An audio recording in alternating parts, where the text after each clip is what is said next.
The mid to late 2000s was certainly a hell of a time to grow up with Sonic. So much happened over the course of a decade, and it really puts into perspective how quickly things used to move. We went from the Adventure series to '06 and ended up firmly in the Boost formula all within one decade, and if it makes you feel old knowing that Sonic Heroes and Shadow the Hedgehog are old enough to buy a six-pack, you're not alone.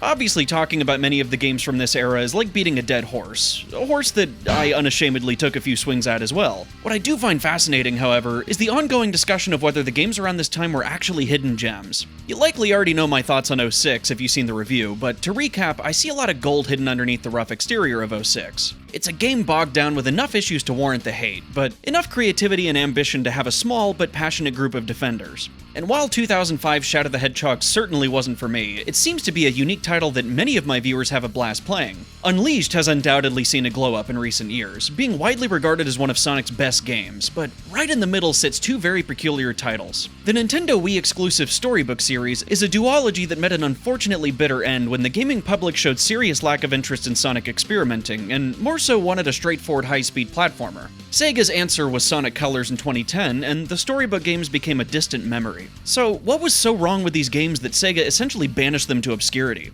Could it be chalked up to the games just not being good, or maybe they came out at the wrong time? It's hard to really get a grasp of current views regarding these games, considering they're hitting that sweet spot of nostalgia for so many people, being released nearly 20 years ago.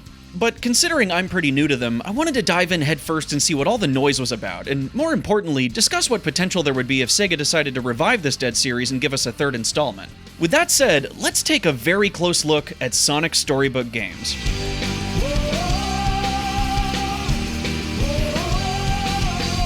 But in order to talk about these games, first we need to talk about Nintendo. Yeah, that's right. In the early 2000s, we'd already seen Sonic's leap to other consoles, including Nintendo with both adventure games getting ports to the GameCube, as well as the next mainline installments, Heroes and Shadow the Hedgehog, being released on the console as well. Both games also saw releases on the Xbox and PS2, but it was clear that they were more optimized best for the GameCube, and in all honesty, that's the best version of these games to play. Now, the GameCube, despite how it's objectively the best console ever made, and it's not even up for debate, was not performing as well as Nintendo had hoped. Despite a strong catalog of Nintendo exclusives, it was no match for the Xbox and especially the PS2, which to this day is still one of the highest selling consoles of all time. I still find it ironic that, despite the GameCube not selling well, some of the best-selling games on the system were Sonic games, with Adventure 2 Battle being the 10th best-selling game on the console. Things seem strangely amicable from the outset, with Sega making software optimized well for Nintendo's hardware, but all that would change once the 7th gen rolled around. With the graphics wars in full effect, the PS3 and Xbox 360 would see massive upgrades in hardware, allowing for substantial graphical improvements and elite to HD resolutions. That being said, Nintendo saw their edge and ran with it. Instead of competing with Sony and Microsoft to produce the next graphics powerhouse, they pivoted to a niche of, and I mean this in the nicest way possible,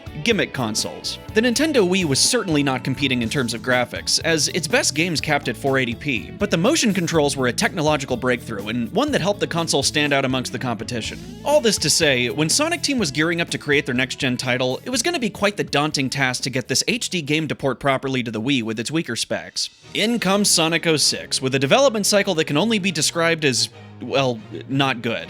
As many of y'all are already aware, '06 began development in 2005 and had a strict holiday release deadline. Nothing, and I mean literally nothing, was working in Sonic Team's favor here. It's likely that because '06 started development before Shadow the Hedgehog was wrapped up, that the team was already stretched thin. But on top of that, '06 had some serious hurdles being ported from the PS3 to the 360 due to the gap in hardware. A minor speed bump turned into a massive pothole when lead director of Sonic Team, Yuji Naka, abruptly stepped down. With a lack of proper management, there were huge shoes to fill, and we can only give honor and respect to Nakamura for diving headfirst into what was almost certainly a career-ending project. Thankfully, he bounced back and is still directing Sonic games to this day. The final nail in the coffin was that Sonic Team was adamant about creating a port of the game for the Nintendo Wii near the console's launch. It was becoming clear to the team that the Wii would be incapable of running this game unless it was nearly rebuilt from the ground up. So the team was yet again split, with one half finishing '06 under Nakamura and the other creating an all-new Wii-exclusive game under Ogawa. We all know how the story ends with '06, and it really is heartbreaking considering the ambition the game had, and the lessons Sega learned from its failure in the years to come.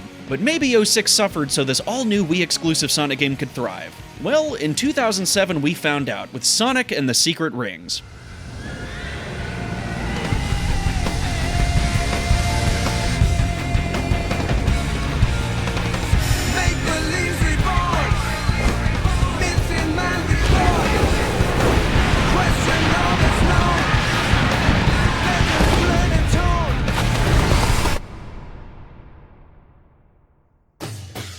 A Sonic game, taking place in the world of the Arabian Nights, Secret Rings does its best to balance that familiar Sonic style and storytelling with some brand new mythological beats and settings. The story starts off with Sonic crashing on a couch.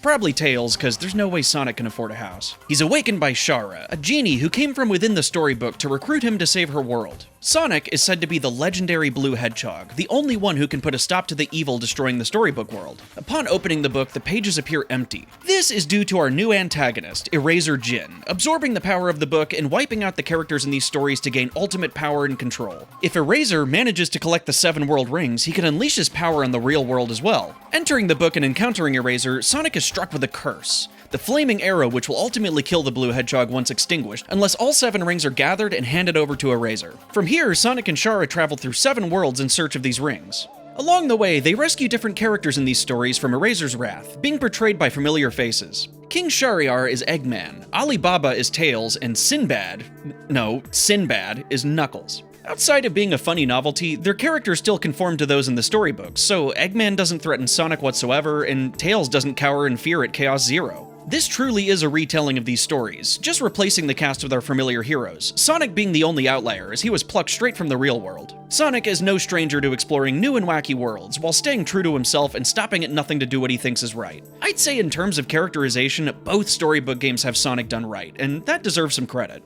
After all world rings are collected, it's realized that Shara was sent by Eraser to lure Sonic in and collect the rings for him. Upon his request, Shara begins to hand over the rings, shocking Sonic as he sees good in her heart. Turns out, Shara is in love with Eraser, and despite knowing the fate of their world, still sides with him and betrays Sonic.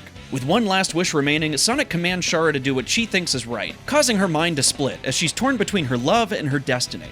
Eraser then attempts to strike Sonic dead, but Shara blocks his attack at the last second, killing her in an instant. With Sonic's life momentarily spared and Eraser equipped with every world ring, he transforms into Alf Layla Wa Layla, which translates to 1001 Nights, which he promised to take the power of at the beginning of the story. 100 of the 1001 nights have already been wiped clean, and soon the rest shall join them. In order for this transformation to be complete, he needed to merge with Sonic, but since Shara saved his life, Eraser's not fully in control of the rings, leaving him as this complete monstrosity. If Sonic is defeated, Eraser can complete the transformation and finally recreate the story of the Arabian Nights in his own image before moving on to Sonic's world. Because the transformation isn't fully complete, 3 of the world rings fuse with Sonic as he transforms into a new form, Darkspine Sonic. This design's pretty cool, but I just love that we get to hear Jason's Werehog performance a whole year and a half before Unleashed. If this is your world, then it's a world that I don't want any part of. After a boss fight that, well, I'll get into the gameplay in a minute, Sonic defeats Eraser, and the power of the rings fades, leaving both in their normal forms. Sonic, now able to force Eraser to grant him 3 wishes with his lamp, uses them to bring Shara back to life and return the world back to normal, reviving all the characters Eraser killed off. Finally, he uses his last wish to trap Eraser in the lamp until the end of time, in admittedly the coolest part of this entire story. I cannot be denied by that filthy rat! Why? I told you, I'm not a rat! I'm a hedgehog! With Eraser defeated, Shara's still sad that her love is gone forever. But, dude, at a certain point you gotta notice red flags. Noticing this, Sonic uses one more wish from Shara to grant her a, and I'm quoting, mountain of handkerchiefs, so she'll always have one if she cries. Ugh. And that's Secret Rings.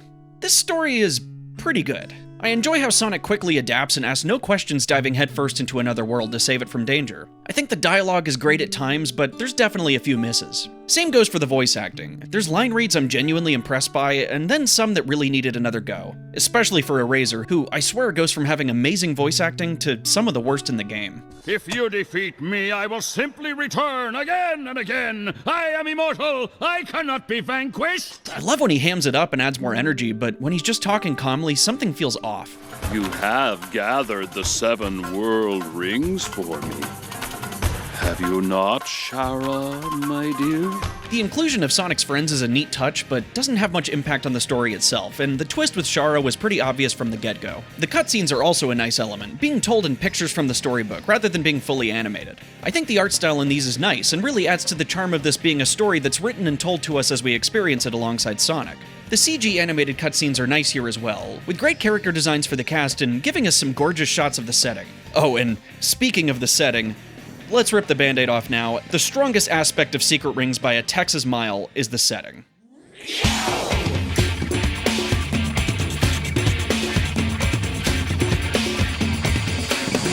Taking us from the Arabian temples and desert of Sand Oasis, to the completely fucking fire level that is Dinosaur Jungle, to the dark and dangerous dungeon spilling over with lava and evil foundry, to the mythical floating creatures we scale high above the clouds in levitated ruin, to the, holy shit, this is even more peak than Dino Jungle of Pirate Storm, to navigating the deserted boneyards of Skeleton Dome, and finally making a mad dash to save the world in a trippy and beautiful reality-bending world of Lost Palace. This game has some outstanding level themes, and I truly can't get enough of them. Frankly, my desire for a third Storybook game comes directly from seeing this game's vast array of creative settings, and Sonic fits right in as he blasts or stops and starts his way through these zones. Now, graphically, the game is fine. It's a step up from 06 for sure, and looks pretty good for an early Wii game. Sonic's model's a little, wide, and the gameplay animations leave quite a lot to be desired, but the art direction is a solid S tier. The set pieces are phenomenal as well. Running from Triceratops and riding a broken log through a waterfall is great in Dino Jungle, and soaring above the clouds in levitated ruin will never fail to induce that final rush and egg fleet adrenaline I love so much. But nothing, and I mean nothing, will top Pirate Storm. Flying high in the air above these withered pirate ships in the heart of a storm, riding on a fucking magic carpet on these massive tidal waves, are you kidding me?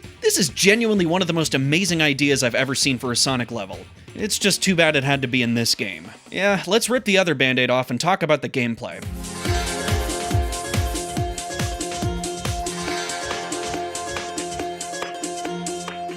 Now, I want to talk about two versions of Secret Rings when discussing the gameplay. There's a first playthrough, then there's the replay. Let me just come out and say, this is a terrible first playthrough. Sonic starts off slow as a snail, and honestly you want him to at first. Getting accustomed to the controls here is akin to getting used to being punched in the face. And Sonic Team knew this because the game starts off with 8 mandatory dedicated tutorial levels. Many of these tutorials have to go in depth to explain the most intricate of mechanics, like running, jumping, homing attacking.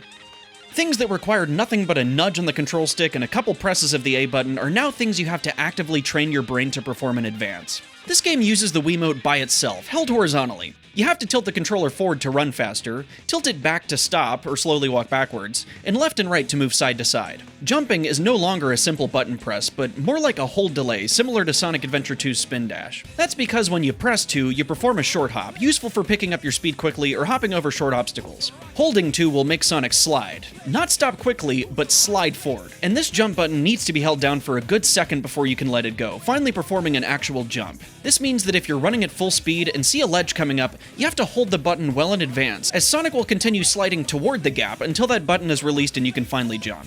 This isn't so bad when the game doesn't demand much in terms of platforming, but once you get to the later levels and have to jump on thin platforms over death pits, it's like pulling teeth. My first playthrough of this game was genuinely one of the worst times I've had playing a Sonic game. Yes, even worse than 06 and Shadow the Hedgehog. On top of the unintuitive jump, it just felt like I was playing tug of war with the Wiimote to get Sonic to perform the simplest of actions. Like rail grinding, where you press the jump button to speed up and hold it if you actually need to jump, same as on the ground. But half the time, these rail sections will ask you to jump, with nowhere near enough time to react and hold the button long enough to register that you aren't just trying to speed up. Another major issue was the motion controls not responding properly to my inputs. I'd tilt right to swap rails and Sonic would go left. This happened so often I started wondering if I was supposed to tilt in the opposite direction instead, but nope. It just seemed 50-50 on whether Sonic would go where I told him to go. And yes, I promise, this is an official Nintendo Wii remote with the sensor bar perfectly centered on my monitor. There were no issues with my setup, and yet, this game fought me tooth and nail just to get Sonic through these levels. I'll admit, as I kept playing, I adjusted to these controls, and things started working more often. But when a game feels this borderline unplayable from the get-go, I can see why so many consider this one of the worst Sonic games. But then, as so many of y'all suggested, this game gets better with time. As you complete the levels and earn skill points, you can unlock more and more skills to add to Sonic's moveset. Some are helpful upgrades, like collecting more pearls, etc., but a majority of these skills are just straight-up slight improvements to the controls. Why?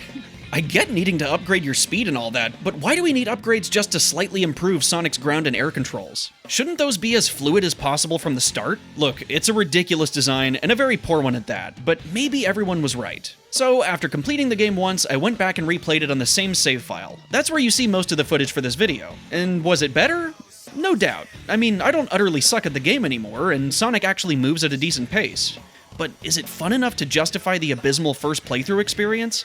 Not even close. Replaying Sonic games to master the levels and mechanics is a staple of the series, and one that I enjoy quite a lot. But in order for me to have that motivation in the first place, I have to see the vision on a first playthrough. In games like Unleashed, when I miss a top path or fall off a platform, I see where I need to improve and can visualize what the game would look like if I mastered it. With Secret Rings, I was utterly lost on how the game could improve, since most of my issues came from unresponsive, slippery controls, paired with level design far too demanding for the limited movement options. Now that I've gone through the game again with relative ease, I did say relative, I can safely say I get it. I can understand how this game is fun to people who've leveled up Sonic, equipped the skills, and can get a decent flow going. But the way this game plays fundamentally bothers me, and that doesn't go away with practice. When your 3D platformer struggles with the simple mechanic of jumping, it's just not going to be a good time for a lot of people. And what really hurts me here is how much I adore this game's level settings and set pieces. I truly admire the way this game weaves your typical high-speed Sonic level design into these greater worlds, and takes great advantage of the terrain and architecture. This is really creative design that I truly hate to see wasted on a game I can't stand playing, but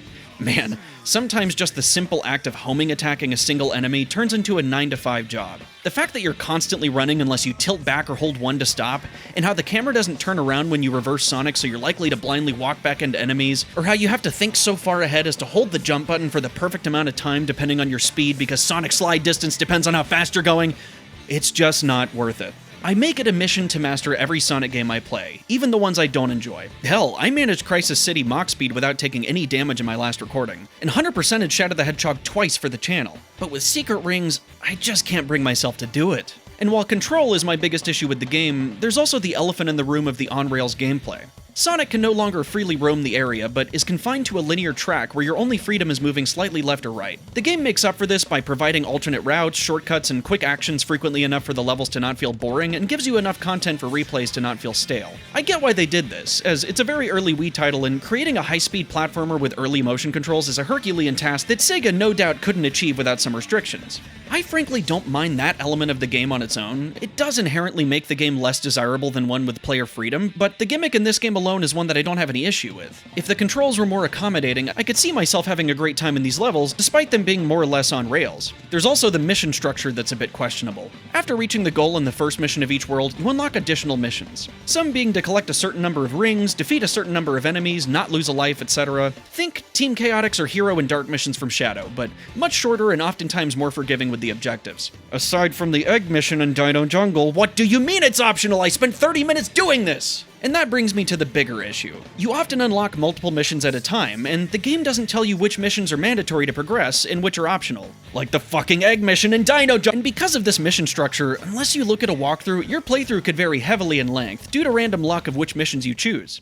Typically at the end of each world is a boss fight, where you obtain a world ring. These fights range from pretty bad to really bad to Ifrit. Some of the bosses I struggled with on a first playthrough were actually a piece of cake my second go-around, like the Pirate Storm boss that I died a handful of times on originally, but completed with no damage on this playthrough. But Ifrit is genuinely a terrible boss. A few reasons. One is, you're meant to homing attack his fingers, but he's dropping bombs on top of you as you do. There's no consistent way I can find to avoid these bombs. They either hit you or they don't. If they do, you have to stop, slowly reverse, if Sonic's feeling nice enough to behave, and try again to hope not to get hit. The boss will also raise the lava in this room with no clear tell other than you just hit him, which will hurt you. And many of his attacks are just straight up a nightmare to dodge with these jittery controls and poor telegraphing. The worst part is, some of these bosses are really long, so if you die near the very end to what feels like a cheap shot, you have to start at the very beginning. And yeah, I know that's how all bosses work in these Sonic games, but this is the only game where I truly feel it. Now, you're probably saying, dude, just use Time Break for Ifrit.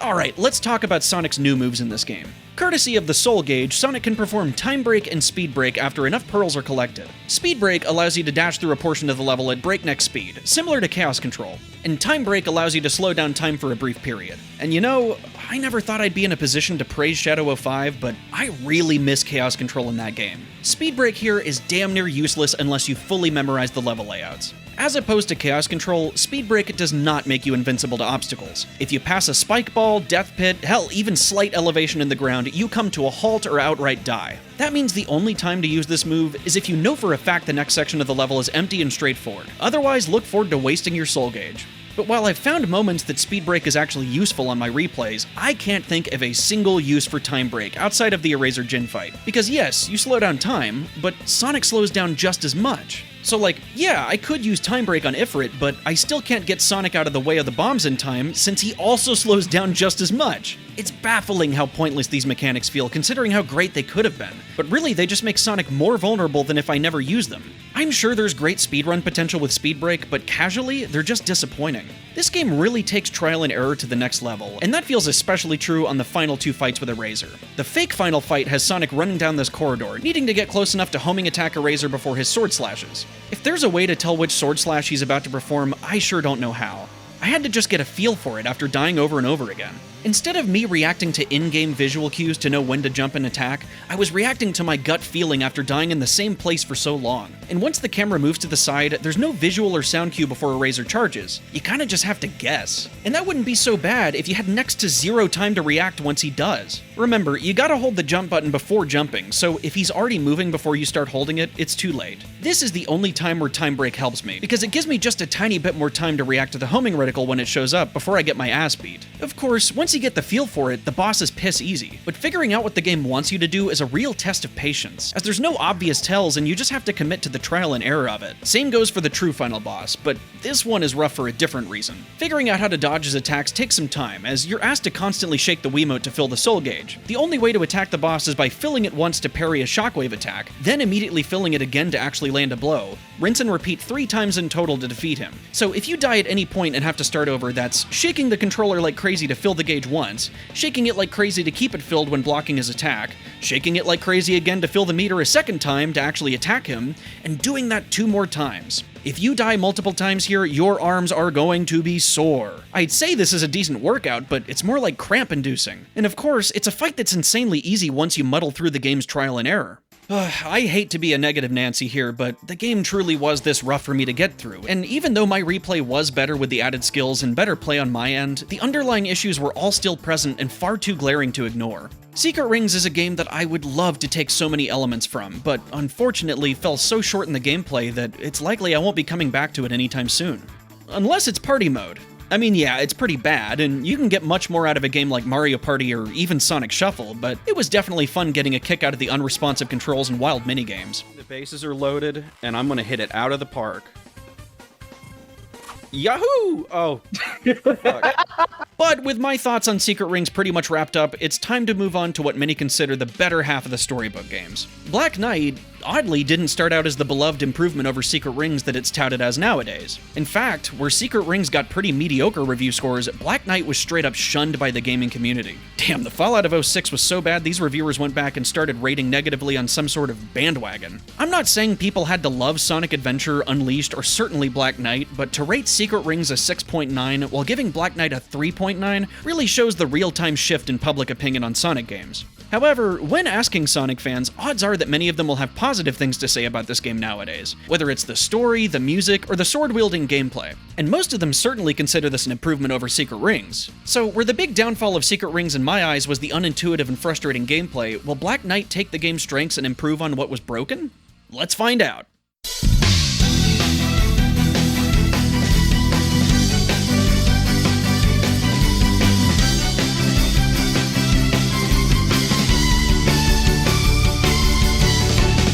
Sonic and the Black Knight shows the titular character entering the world of Camelot. Camelot. Camelot. Camelot. It's only a model. Summoned by Merlina, the wizard, who's in need of rescue from the Black Knight's minions. After defeating the enemies and saving Merlina, the two whisk away in a whirlwind, as we see 3 familiar faces. Just like Secret Rings, this story has Sonic's friends playing different characters from the original tales. These are the 3 Knights of the Round Table, loyal and unquestioning servants to King Arthur. At this point, Merlina informs Sonic that King Arthur's become the Black Knight. Now in possession of the sword Excalibur, he is immortal, and despite his evil ways, the Knights of the Round Table remain loyal to him. Merlina explains that King Arthur was once a wise and noble ruler that became corrupted by his immortality granted from his sword. It's now up to Sonic to put a stop to him and save the kingdom, but in order to do so, he must first become a knight. This is where we meet Caliburn, a smack-talking sword that's Sonic's companion throughout the game. Under the moniker Knave the Hedgehog, Sonic is determined to earn the title Knight of the Wind, and shut that damn sword up once and for all. In need of guidance, Sonic meets with the Lady of the Lake, Nemu, which may be the best characterization of Amy I've seen in a long time. She tells Sonic that in order to earn the title of Knight, he has to prove himself skillful, noble, and wise. From there, Sonic is tasked with defeating the Black Knight's minions, saving villagers, and dueling with the Knights of the Round Table. Sonic is sidetracked by a child who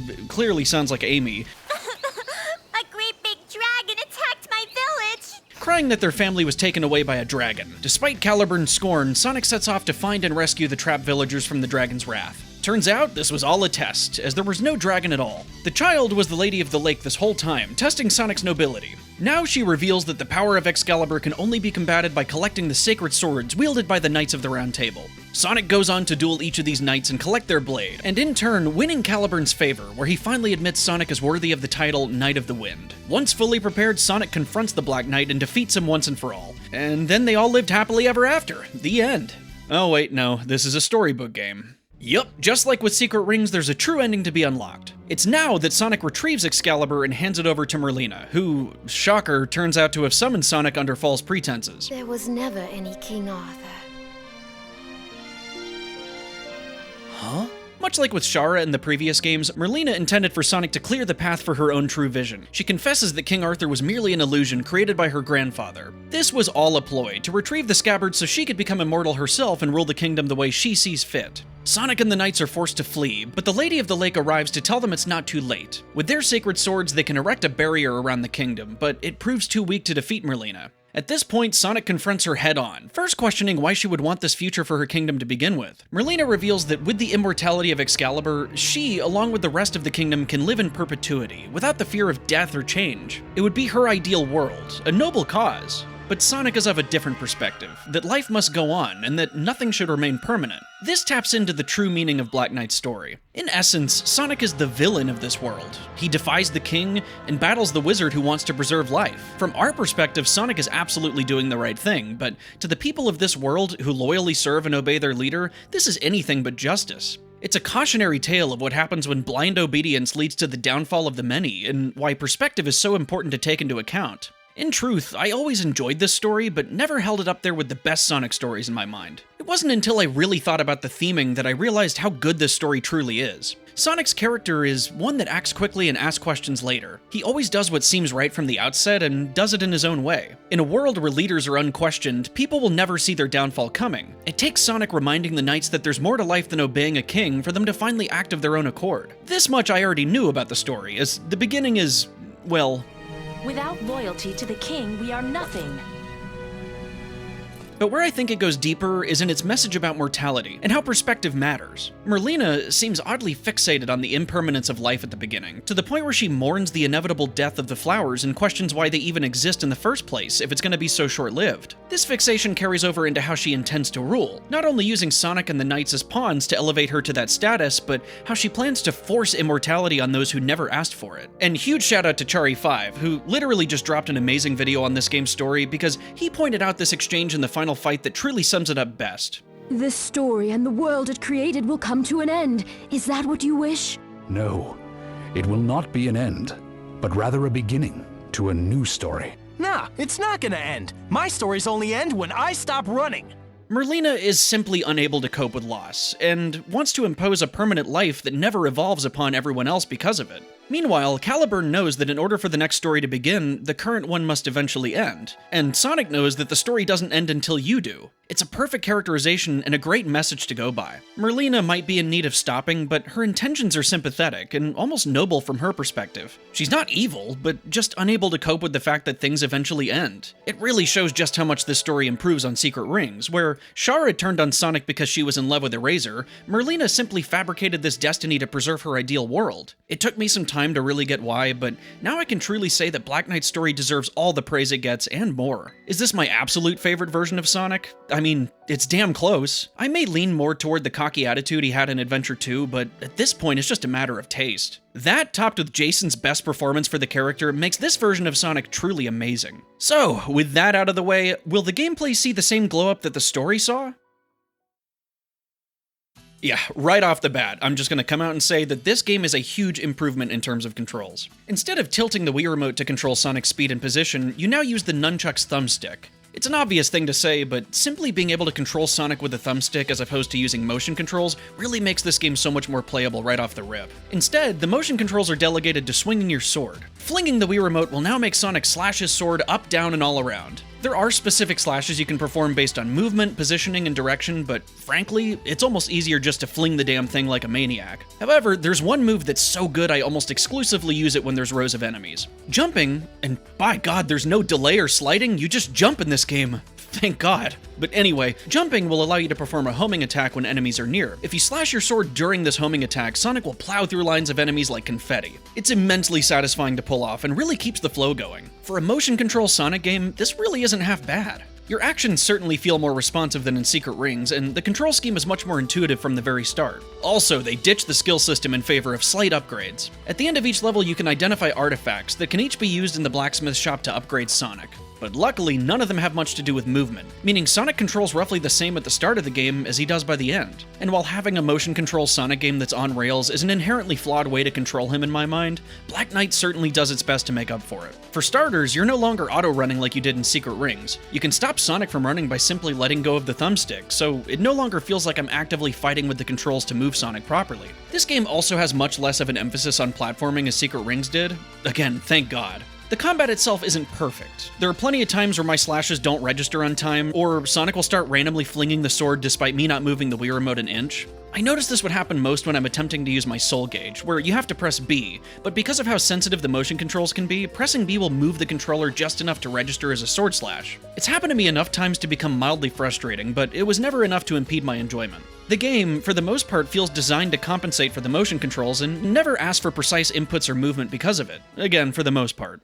What started as a pretty decent romp immediately dove off a cliff near the end of the game. For starters, the fake final fight with King Arthur is flat out terrible. Once you fill the Soul Gauge, you're meant to use it to reach King Arthur, where you perform some reaction-based slashes when visually prompted. If you slash before the prompt shows up, you'll get hit and have to start the process over. Same goes for if you slash too late. For the most part, this wasn't an issue, but when you're in round 2 of this fight, the prompts straight up don't give you enough time to react. Specifically for the 3rd and 5th slashes. By the time you see the Wii Remote pop up on screen, it's too late. You essentially just have to get a feel for the timing, which can take a lot of patience. Now, outside of the Wii Remote visual cue, the sword will also glow, but that kind of visual just isn't very helpful for someone like me because I'm already a little too overwhelmed by everything else happening on screen to begin with. It also doesn't help that even the slightest movement of the Wii Remote will count as a slash, so sometimes I'll accidentally hit too early because my hand was a little shaky. My first playthrough of this fight took me damn near 30 minutes, and I know I'm not the only one. And if that was all that bothered me about this game, it'd be fine. But unfortunately, the levels after this fight that unlock the true ending really take a nosedive.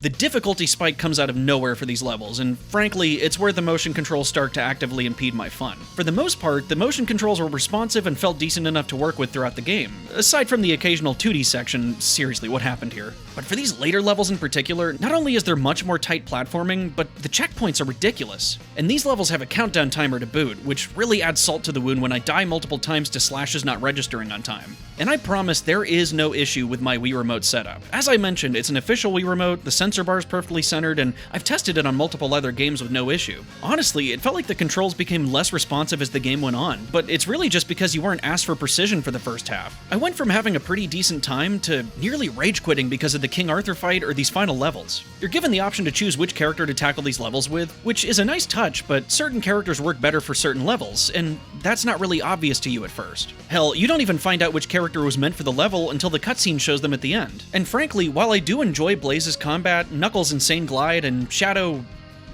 no, actually Shadow's terrible here. I ended up just swapping back to Sonic after a while because it felt so much more comfortable. If it's your first playthrough, you probably won't want to be tackling these final levels with a different character, since they're hard enough without having to learn a new control scheme. And as for the final boss, it's nothing to write home about. It's less frustrating than Alph Layla Walela, but pretty much the same shtick. You dodge attacks, thankfully with dedicated left and right dodge buttons this time around, and fill your soul gauge. Once full, you charge at Merlina and slash her up. There's not really a visual cue, but if you time your slashes right, you can get perfect hits, which deal more damage and stop your meter from draining. Again, the game doesn't help you with this, you just kinda have to figure it out with some trial and error. Overall, would I say this gameplay is an improvement over Secret Rings? I mean, yeah, that's not even a question. It's night and day which of these is more approachable. Secret Rings may have a litany of skills that all slightly tune Sonic's controls to feel better, but Black Knight all around just feels more manageable and responsive. Not to mention, the game just feels better designed around these controls. At least up until the end. A majority of this game was leaning from decent to good, but the endgame really left a sour taste in my mouth, even after a second playthrough. The swordplay, while not competing with Devil May Cry or anything, is good for what it is. I can have some fun with it.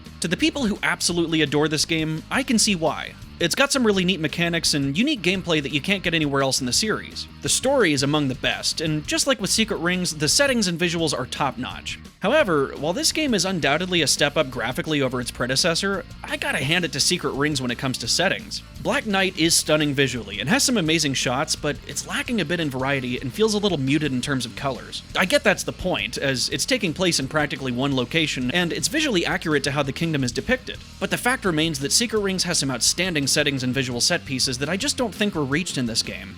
Now, when it comes to music, that's where you got me. Secret Rings soundtrack is amazing, but becomes too repetitive during gameplay for me to fully enjoy it. This game's soundtrack, while not quite as repetitive, doesn't really grab me as much as I expected. And if you're planning on throwing a rock through my window, I understand. I'm not calling the soundtrack bad in the slightest. Both games have stellar music, especially when you go out your way to listen to the tracks outside of the game. But when playing, I wasn't particularly struck by too many of the tracks. I will say though, Crush 40 absolutely killed it with Night of the Wind and Live Life. The latter reminding me quite a bit of Faithfully by Journey, but I'm not gonna lie to you guys, Night of the Wind is straight up the Pokemon theme song. I'm not typically one to throw around the word derivative, as most music borrows from previous songs, but straight up, it's uncanny how similar the two songs are. They're even in the same key and have the same progression throughout nearly the entire runtime. Obviously, I can't show you due to copyright, but go listen and tell me if you notice it too, cause I can't unhear it. I definitely have my taste when it comes to Sonic music, and while these soundtracks aren't really my cup of tea, I can't deny how great they are. But I think what stuck with me, and probably many of you, is that Sonic and the Black Knight is the last game before the so-called meta era. A number of elements would unfortunately die in this game, many of which would never return. One, of course, being Jason's voice for Sonic. Oh, I get it. No problem. I'm used to stuff like this. While I still prefer Ryan's energy, there's no denying Jason really nailed his role here. He was great in Unleashed and even better in this game, and it always makes me sad to hear his final lines at the end of this game. But on top of that, this would be the last 3D game until Frontiers to feature Sonic's friends as alternate playable characters, the last to have a major playstyle gimmick being the swordplay, the last to tell a story of this weight and tone that was written competently, and frankly, the last to commit to experimentation. Again, Frontiers started shifting back in some of these directions, but that's a whole 13 years later. And while I personally prefer the boost games by a wide mile, I really respect the risks that were taken here, and in some ways, I'd say they paid off. I can't speak for anyone else, but if I were to guess why so many people love these games, it's not because the controls are award-winning, or the gameplay's flawless and endlessly replayable, but because they dared to be different, and in many ways pulled it off. At the end of this journey, I can say firmly that I respect these games a hell of a lot more than I enjoy them. Secret Rings was downright painful for me to play, and Black Knight was just painfully average, all things considered. But even then, these games linger in my mind, and it's all because I'm so mesmerized by their vision, and fixated on what could have been if the style wasn't abandoned. While, at the end of the day, neither of these games are my particular cup of Sonic tea, there are some strengths to their boldness and uniqueness that would be great to see make a return. For one, I'm a huge fan of the settings, particularly in Secret Rings. Having Sonic travel through mythological tales, exploring vibrant worlds and ancient architecture, while getting to meet brand new characters that are persuaded by his steadfast heart of gold? I mean, it's just brimming with potential that unfortunately couldn't be tapped, all because the Storybook games weren't well received at the time. There's no doubt in my mind that Sega would have happily taken another swing at a Storybook entry if circumstances were a little more generous to the Blue Blur back in the late 2000s. However, with this series, you never know what's going to come next. It would be a huge curveball, but definitely a welcome surprise if Sonic Team decided to make a third Storybook game. And that doesn't mean it has to resemble the originals in terms of gameplay or structure. We could ditch the on-rails motion control gameplay in favor of standard 3D platforming and combat. Maybe keep the sword, but map the combos to buttons the same way they did with the Werehog. Bring back the Soul Gauge, but treat moves like Speed Break more similarly to Chaos Control, and Time Break closer to, well, also Chaos Control, but from Heroes. In terms of storytelling, I think Black Knight pretty much nailed it, so I wouldn't be mad to see that aspect kept roughly the same. Have some locations as inspired as Secret Rings, with creative set pieces similar to riding the tidal waves in Pirate Storm or surfing down a waterfall with a broken log. It's little moments like these that not only help keep Sonic feeling like Sonic, but the player as well. After all, a great Sonic game doesn't just have good level design and controls, but showcases Sonic's quick-witted nature, using whatever's near him to accomplish his goals. Remember how we began Sonic Adventure 2 by grinding down city streets on a broken chunk of helicopter? Well, Secret Rings and Black Knight handle moments like these really well. The only shame is that, for Secret Rings especially, the restrictiveness of his movement and unwieldy nature of the motion controls make it pretty hard to immerse myself in these levels. The sad reality is, I find myself wanting to like Secret Rings more, despite Black Knight being the more comfortable game to play, just because I really appreciate what it went for visually. So, to me, this hypothetical third entry would keep many of the visual elements and gameplay ideas from Secret Rings while borrowing swordplay elements and storytelling from Black Knight. Other than that, I would basically like to see a complete overhaul of the gameplay. Give Sonic his full free-roaming control back from the adventure games, and just polish his movements so everything flows together smoothly. Honestly, if Sega pulled this off, it would likely be among my favorite Sonic games. But as for now, I can appreciate what the Storybook games achieved from afar, and that's about it. As much as I love these games on paper, playing through Secret Rings was actively painful, while Black Knight just didn't do much for me. Regardless, these games no doubt have their strengths, and it's good that people are warming up to them more lately. And if you agree or disagree with my takes, or just want to share your experience with these games, please let me know in the comments below. And as always, thank you guys so much for making it to the end, and if you haven't by now, please continue supporting this channel by giving the video a like, subscribing, and of course, checking out my other content. And remember, I'm not a Sonic channel. See you guys next time.